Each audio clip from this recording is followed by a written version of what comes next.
Quelles sont les conséquences de dépasser la vitesse maximale autorisée sur une route ordinaire de 90 km par heure en roulant à 120 km par heure? A. Vous recevrez une amende.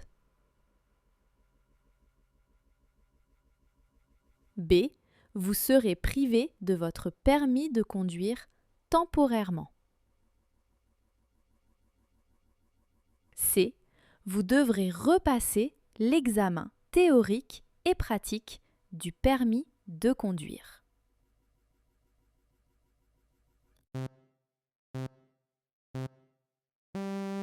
Dépasser la vitesse maximale autorisée de plus de 40 km par heure sur une route ordinaire est considéré comme un excès de vitesse grave. Dans ce cas, vous risquez de recevoir une amende, car la loi prévoit des sanctions pour les excès de vitesse. Cependant, une suspension temporaire du permis de conduire ou l'obligation de repasser les examens théoriques et pratiques ne sont pas systématiquement appliqués pour ce type d'infraction. Est-il interdit de configurer l'application de navigation de votre téléphone pendant la conduite? A. Oui. B. Non, si vous utilisez un kit main libre. C. Non, car vous n'êtes pas en train d'appeler ou de discuter avec quelqu'un. La configuration d'une application pendant la conduite peut distraire l'attention du conducteur, augmentant ainsi le risque d'accident. Il est donc important de garder les mains sur le volant et de maintenir son attention sur la route pendant la conduite. Quels critères déterminent si un enfant doit utiliser un siège enfant dans un véhicule? A. Uniquement l'âge de l'enfant.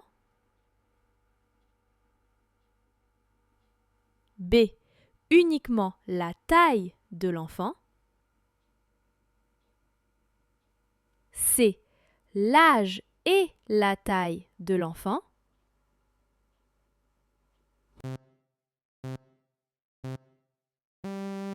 Les enfants doivent utiliser un siège enfant s'ils ont moins de 18 ans et mesurent moins d'1,35 m.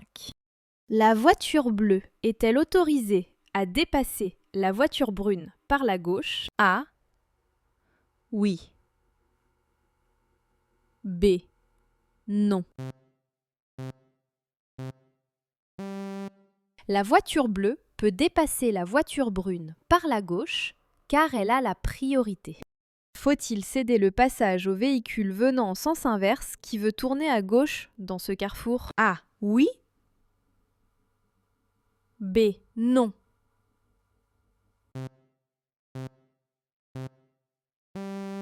Vous avez la priorité car vous allez tout droit. Le véhicule venant en sens inverse doit céder le passage pour tourner à gauche.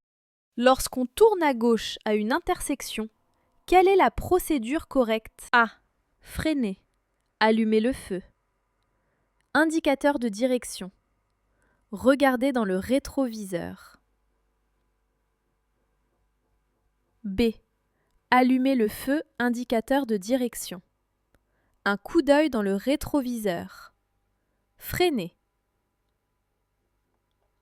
C.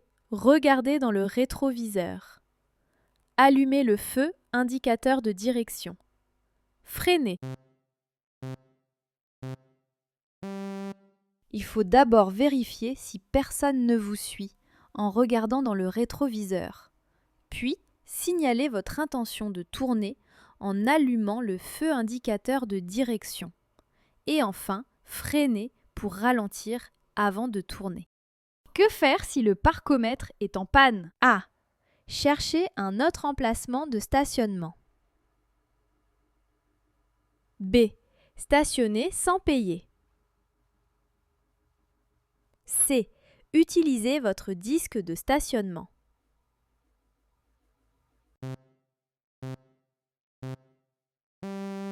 Lorsque le parcomètre est en panne, il faut utiliser le disque de stationnement pour indiquer l'heure d'arrivée. Dans combien de jours devez-vous vous rendre à la commune avec votre permis si votre médecin généraliste estime que vous n'êtes plus apte à conduire de manière sûre? A. Le lendemain. B. Dans 3 jours. C. Dans 4 jours.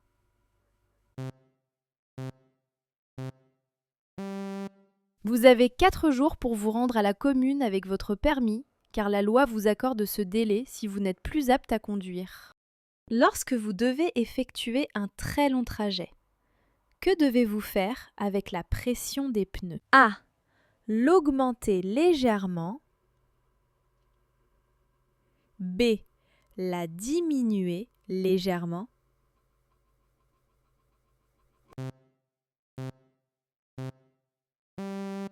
Augmenter légèrement la pression des pneus améliore la résistance à la chaleur et réduit les risques de crevaison lors d'un long trajet. En cas d'accident sur une autoroute, où les passagers doivent-ils se placer? A. Dans la voiture. B. Derrière les rails de protection. C. Sur la bande d'arrêt d'urgence.